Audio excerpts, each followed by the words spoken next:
the addiction thing runs so much deeper than just like the drugs and the alcohol. You know, I struggled with the spiritual aspect of the program initially, and somebody told me that God would rather I seek the truth than seek God. And that was something I could wrap my head around, and I got real with myself about who I was and who I wasn't.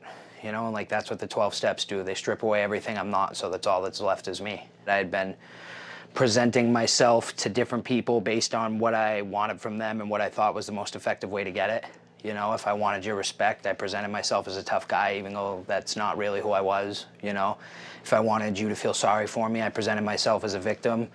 And what I found was that walking around with that attitude, it was toxic. You know, I poisoned the air wherever I went. I was so angry and so bitter, and I wanted everybody else to feel that way too.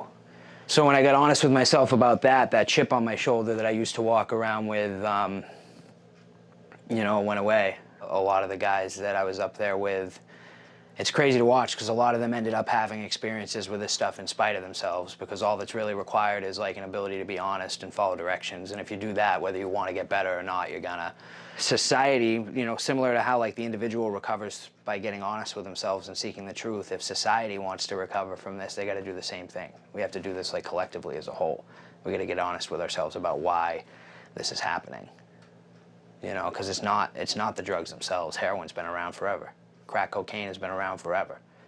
You know, we've never seen anything like this. So what's different now? I talk pretty openly about it because I'm free of it, you know, and I hope someday that I tell my story, I talk to somebody in a conversation, and I share that with them, and it encourages them to like do the work that's necessary to get free of something similar that they went through. You know, like that's my only responsibility.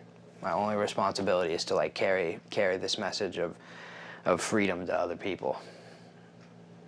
That's it.